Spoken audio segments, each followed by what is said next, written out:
Good morning, good afternoon, or good evening, depending on where you're listening. Welcome back to AI and the Future of Work. Thanks again for making this one of the most downloaded podcasts about the future of work. If you enjoy what we do, please like, comment, and share in your favorite podcast app, and we will keep sharing great conversations. This is your host, Dan Turchin, advisor at Insight Finder, the system of intelligence for IT operations, and CEO of PeopleRain, the AI platform for IT and HR employee service. We often discuss what it means to be human in a world of machines, and we also discuss what innately human skills will never be automated. As you know, I'm a firm believer that being on the right side of innovation means embracing automation to make us better humans. For example, machines are great at recalling facts, but humans are much better at knowing how and when to use them. Well, today we get to explore that theme with an expert storyteller who happens to tell stories about technology, among other things.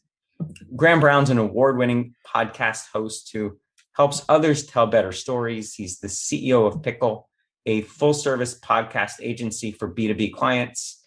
Graham traveled the world learning about cultures and teams, so he's also got a few opinions about the future of work. Without further ado, it is my pleasure to welcome Graham to the podcast. Graham, let's kick things off. Share a little bit more about your very colorful background and how you got into this space. Well, first, thanks for inviting me, Dan. It's great to be here.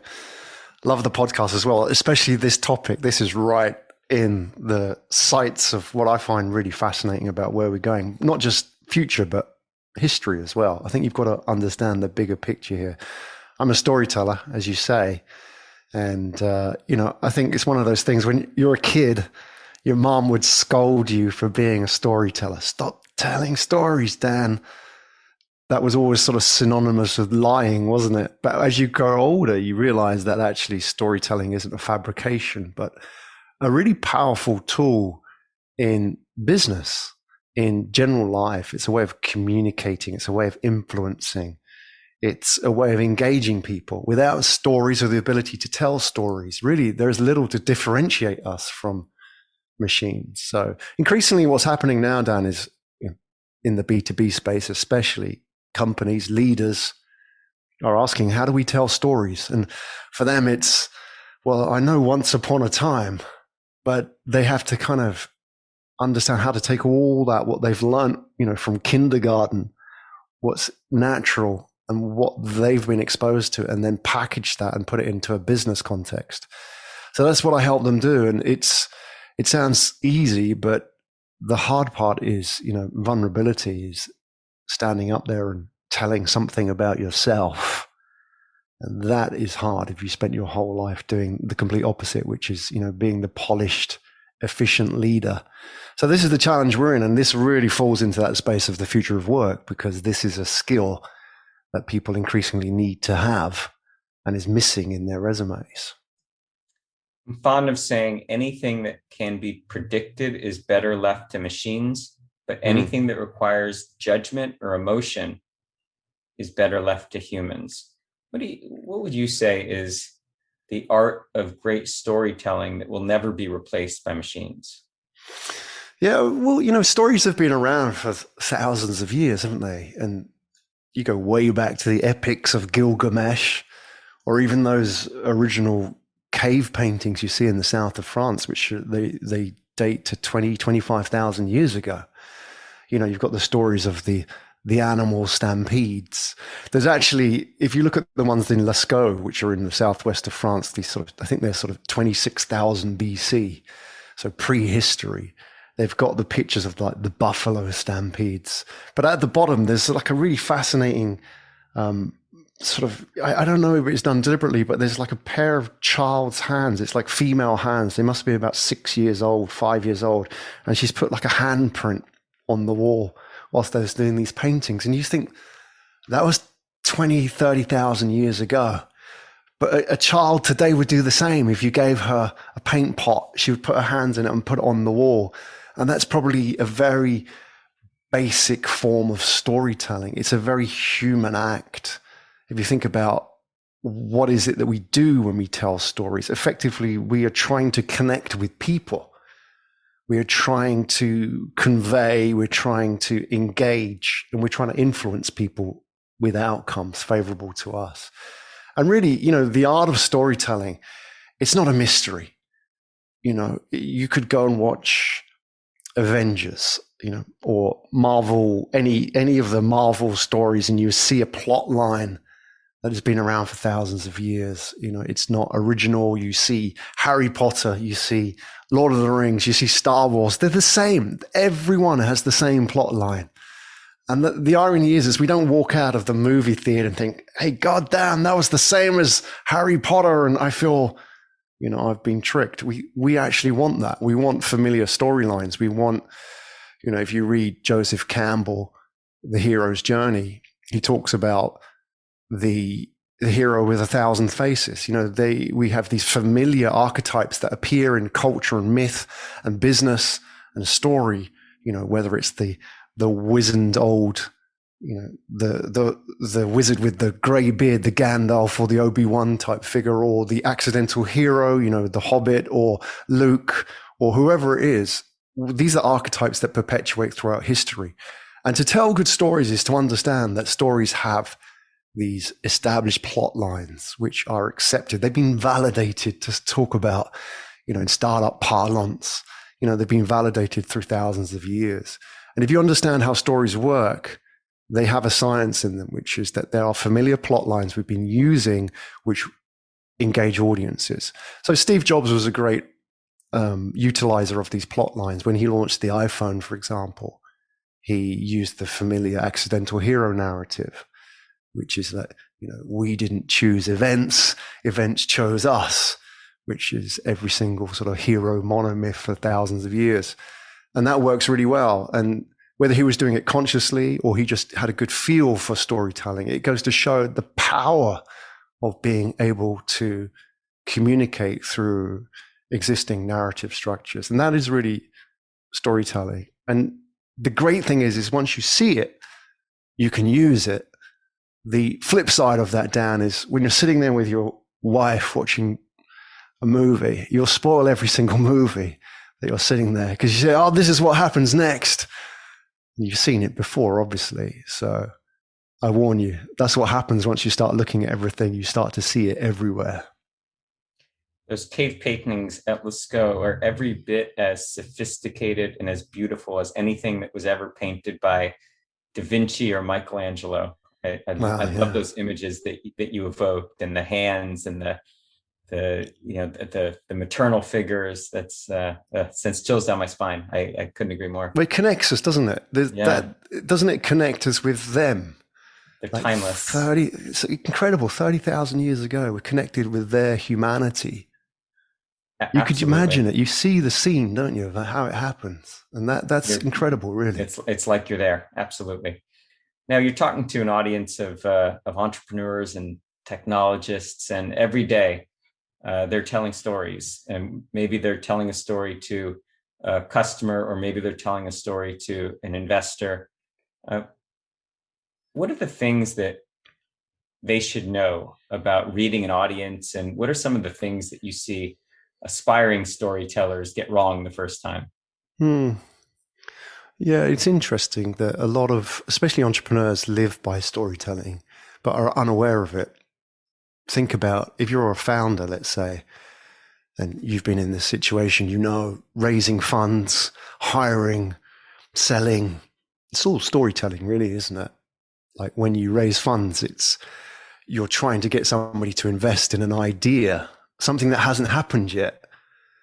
And if you're hiring, it's the same. Like, leave your comfortable job in the bank and join this highly risky startup, which isn't making any money.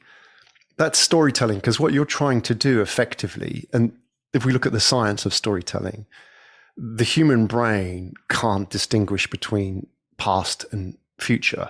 It doesn't know the difference. It doesn't have a section of the brain specifically for past and one for the future, imagination. It's all the same. It's all experience.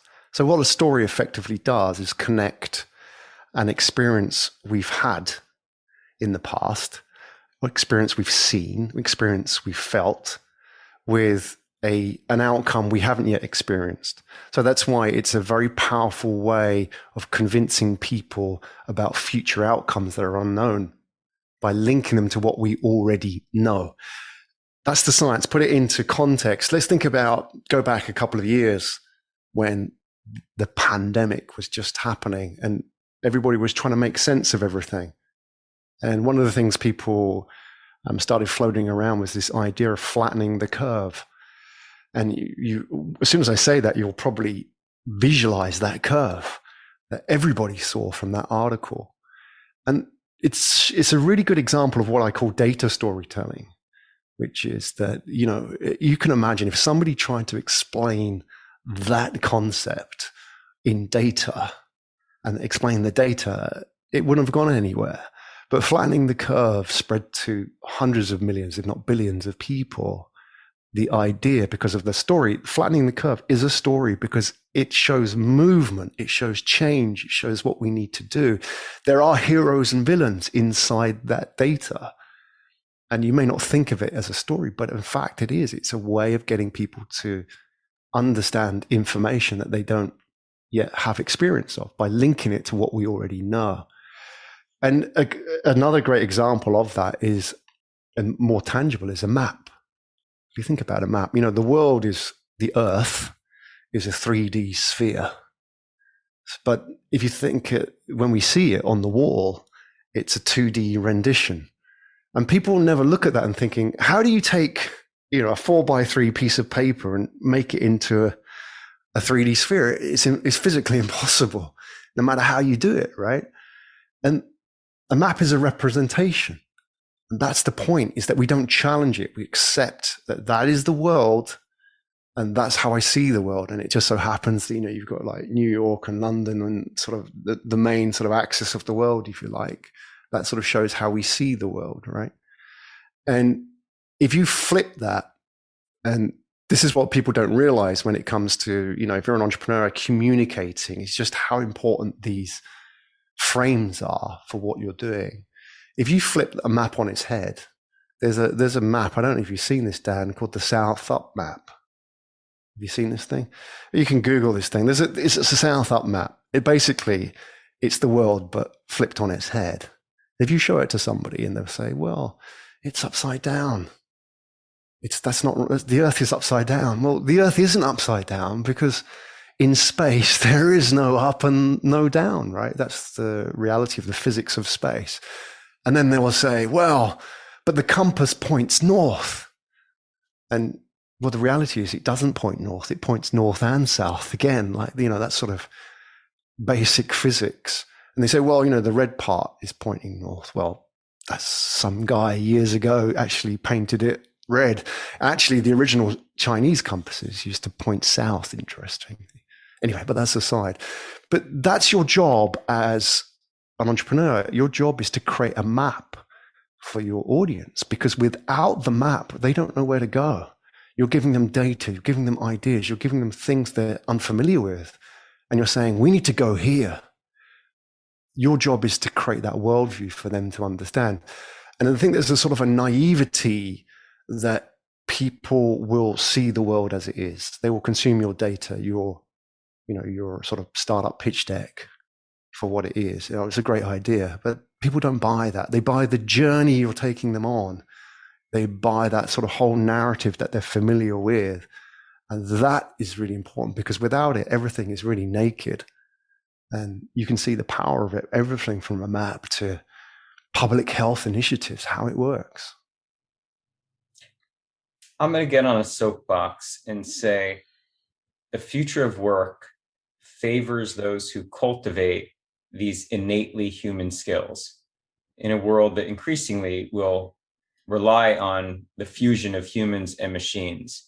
If you believe that hypothesis, what do you tell your son or my daughters or kids out there who are thinking about the skills that they should be cultivating today to be not just great storytellers, but to really embrace this future of work in 10 or 20 years? Yeah, I have a 15-year-old son. So this is the conversation that's happening now. It's interesting when you talk about it in these terms, and then you're having that conversation over dinner and trying to keep it relevant. Maybe he doesn't understand storytelling. I mean, he understands what it is, but he doesn't understand why he needs it. But he understands the skills that he needs. I mean, he's into games, like most teenage boys are, and interested in, for example, the whole publishing process of games. And so for him, it's, okay, what is the purpose of him going to university, for example? That's the question that's coming up now. For you and I, Dan, that was never an option, I'm sure, to have that conversation with our parents. It was like the only option. I'm sure, if you go back 20 years or so, you wouldn't have the option not to go to university. That was seen as a failure. But now I think it's an option for the next generation. And therefore, they need to learn skills which necessarily they're not teaching at university. Because, I believe that the education system models society. It's an industrial model. It's the factory model of education designed to create factory workers. And a factory worker doesn't necessarily mean, making widgets. It could be a lawyer. It could be a doctor. It could be factory workers in a factory model. We haven't yet fully understood what the next model is. I know we talk about the new normal, but the skills they're going to need are the ones which you say, aren't rational, aren't predictable. It's the very human skills. And if you think about the factory model, it's an era of efficiency, isn't it? It's Henry Ford. It's, you can have any color as long as it's black. Well, he chose black paint because it dried faster. That's the reality, right? And if you think about that model, the least efficient part of the model was the human being. That's why, when you go to McDonald's, the customer is always right because the employee is always wrong. That's the mantra, isn't it? The last part is implied. And the peak efficiency that we've now experienced will expose our need for these new skills. We don't want more efficiency. Efficiency isn't yielding any kind of value to us beyond a certain point now. And beyond peak efficiency, we want authenticity. People are talking about being authentic and being vulnerable and humanizing brands, empathy. These are skills 10 years ago, which you never would have talked about, never even knew what the meanings were. So these are the skills that people will need, the skills that you cannot scale, the skills that machines cannot do yet. And they can pretty much do most things, but they can't, they can't tell stories. They can't be authentic. They can't be vulnerable. They can't write a love song because even though they have access to billions of data sets, a machine's never been rejected by a girl or a boy. A machine's never felt like it's weird as a teenager, and therefore it can't do it from a position of pain or authenticity, which really makes it believable. That's why, when a CEO stands up and says, we're in trouble, you believe it if you believe in that person. A machine could never do that because it can never come from that position of vulnerability. And we're only really understanding it. I'm curious to know what you think, Dan, is that, from your conversations, when people talk about vulnerability and authenticity in the future of work and these new skills, what exactly are they? Because I don't think we've yet had a proper discussion, though it hasn't made it yet to the world of business literature, exactly what these things are. Skills to me that are timeless and that, I would encourage my kids. I'm a little bit behind your 15-year-old son. My girls are 14 and 12. And things that I want them to do or learn what they're passionate about. And I want them to invest themselves in a cause so important to them that they're willing to give everything to see it succeed. And to me, it's that passion, that thirst for knowledge, the creativity, the desire to make other people around you better that makes us different from machines. And we can talk about GPT-3 and large language models. That's not intelligence. And so I always advocate on this show that the A in AI, it's not artificial. It's about augmenting the intelligence of humans. Anything that's fact-based or can be recalled, leave that to machine learning. But anything that requires empathy or judgment or creativity, that's what people are for. And we always will be better at machines. We're the only species that have the ability to cultivate, to hone that craft. And that's what I always encourage my daughters. It's not about, do you get a technical degree or a liberal arts degree? Those are artificial constructs made up by the educational institution. It's really about finding something you're passionate about and loving it and living it and defining a career, a persona, a life around that thing. So yeah, I love that idea of augmented intelligence. It's very true. We need to understand intelligence in itself, and and again, it's more of a sort of a question to ourselves and understand what it means to be human. We never really, I suppose, it's full circle going back to the Greek philosophers. A lot of thoughts about what we are and why we're here, and like you talk about the passion and the why for your daughters as well. They've got to discover that. Yeah, it's. I remember a quote by Carl Sagan. And he said, if you want to make an apple pie from scratch, you've got to first invent the universe.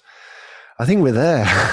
I think, if you want to understand intelligence, if you want to understand AI, if you want to understand the future of work, you've got to understand humanity and intelligence as well. Work isn't work for work's sake. It has a purpose. And therefore, asking questions like, what are my daughters going to do? What are they passionate about? These are not existential first world questions. These are the what if questions that we need to ask.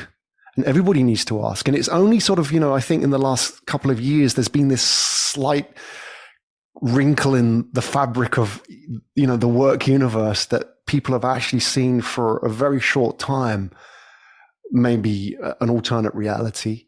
They've started to ask questions like, why am I doing this? The Great Resignation is a theme now, right?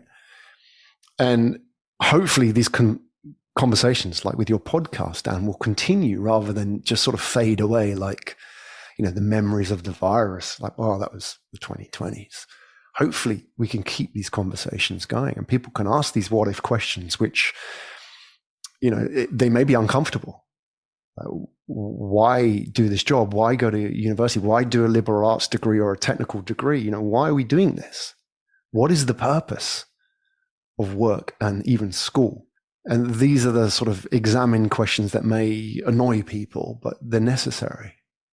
The modern day equivalent of the employer or the employee or the laborer who fears that AI will take their job. It's the Luddite from the 18th century who feared machines. There's always been some idea that technology or some externality, some external thing will make people obsolete. But to be on the right side of innovation means embracing these changes and continuing to ask questions about, like you said, what does it mean to be human? And I flip that argument about the bot apocalypse on its head, and I say, what would happen if literally within a decade, if technology gave you back an hour a day? Say you make the same salary, but you have an hour back a day, 12.5% of your life back. Who are you then? How can you be a better spouse, a better friend, a better parent? What's that passion that you have that's latent, that's fighting to get out? Well, just imagine that within a decade, thanks to technology, you're going to have an opportunity to pursue that thing that makes you the best version of yourself. That's the future of work to me. That's the role that AI is playing. That's the vision that we hope to work towards. I want to just briefly go back to your point about the Luddites, Dan, because I think that was really important, especially for your listeners, because when we think of Luddites, we think of sort of semi-intelligent, slightly reactive people who smash machines. But the reality with Luddites is that they were actually highly skilled, artisans. The Luddites were weavers. And if you go back to the 17th and 18th century, which is pre-industrial revolution, and this is the important, the last real industrial revolution. I know we've had four, and some people talk about AI as the fourth industrial revolution.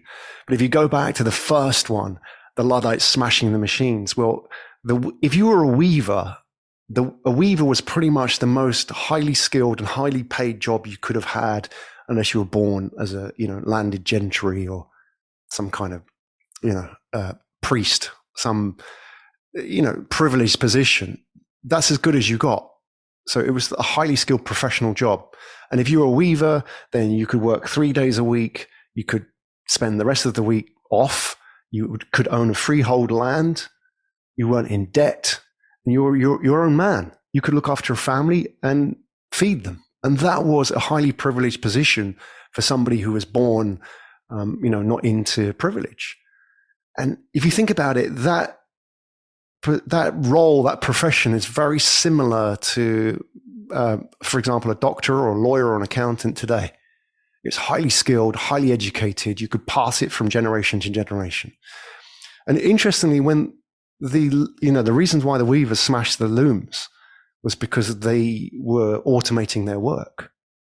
And, they had a good reason to it. In fact, they smashed so many looms that you could actually be hanged if you smashed a loom. They invented, they introduced these sort of capital punishments for loom smashing. And that's how the Luddites, got their sort of myth, if you like. But the interesting thing, what happened to the Luddites and the weavers, they were pushed into factories. And they went from highly skilled professionals, educated, to cheap factory workers within a generation because of the mechanical loom, because of automation, because of the Industrial Revolution. And people see that and think, that's what happens. That is AI. That is the next generation. All these people being pushed into the equivalents of factories, the gig economy, whatever it is, and turned into cheap workers.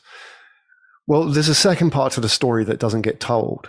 And that is that all that cloth, that textile that they were creating for the cities, for the burgeoning middle classes, had to be sold. They're creating these patterns and tablecloths. And, a tablecloth back then was the equivalent of a Tesla. It was a sign of leisure and materialism. If you had a tablecloth, it meant people came to your house. If people came to your house, you were important. You had leisure time. You had money to spend on china, and like tea. So these were important artifacts that needed selling. And to sell them, we didn't have a system of selling this kind of stuff before. So they needed to create a new industry, and that industry was retail. And at the same time, all this automation was happening, that the Luddites were pushed into the factory, this new industry was being created. And we were seeing this shift from mechanized work to this human touch. You needed to tell stories to sell patterned textiles to middle-class women. And so, if you look at the fourth industrial revolution, where we are in the future of work, again, we're seeing this shift from effectively what is spreadsheet-based work to storytellers. If you're an accountant or a lawyer or a doctor and your work can be done, like you say, Dan, predictably, if it's about filling spreadsheets in a very glorious way, then machines will do that.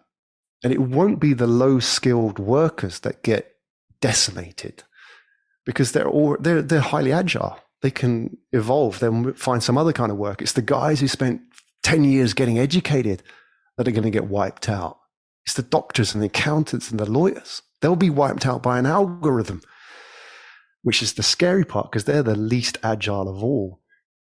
And it's the new industries that will form, the storytellers, but the next equivalent of retail, whatever that is, that human touch, that will really be the skills that we need to educate people with. Yeah. I had an opportunity to spend a semester in college in England, and I was studying Luddism. And the highlight of my semester was every Saturday morning at the crack of dawn, 6 a.m., I'd be up and I'd get on a train to go someplace that nobody else had ever heard of. But to me, these were meccas, these old industrial centers where you'd get off the train and there'd be nothing but, a vending machine and a platform and a and a dilapidated old factory, How and cool is that? you can just hear these walls tell stories. They're 250-year-old stories about the Industrial Revolution, and you just start to imagine what it would have been like to be one of those Mm. laborers and to be displaced and to reinvent yourself and to become a wage earner in retail or something else. And there's just no more fulfilling experience as a technologist to be Mm. in a place that was really saw the birth of the what you think is the antithesis of technology, where machines were broken, but you see kind of the rebuilding or the creation of this culture around revering technology, kind of rising up from the ashes of these old factories. Wow. Yeah. That's the part about history, isn't it? We can understand the future. Yeah, Effectively, it's a transfer of value, isn't it, from one group of people in society to yeah. another. It's not destroyed. So And that's being on the right side of it is key here, right? I've got to ask. I'm fascinated by your background. I know you've traveled a lot, and you're a deep thinker about the future of work and about technology. Pick one of the places that you've been and tell us about the culture and any kind of thoughts about the future of work that you learned from being in that culture that maybe is one that our listeners aren't familiar with. Wow, so many, so little time. But that's like life, isn't it? And travel generally. Well, I spent a lot of time in Japan.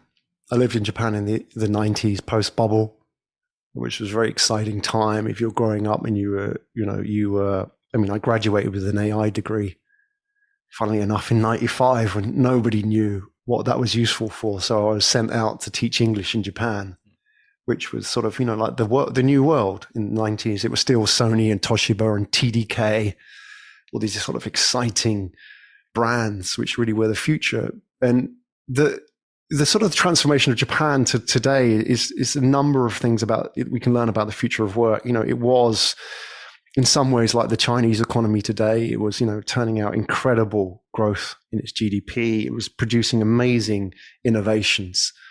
And yet fundamentally inside the heart of it was this inflexibility to change that, it couldn't, because of its success, it couldn't learn how to, adapt to a new model. And a part of it was demographics as well. I mean, I went to down in the south of Japan on the island of Kyushu.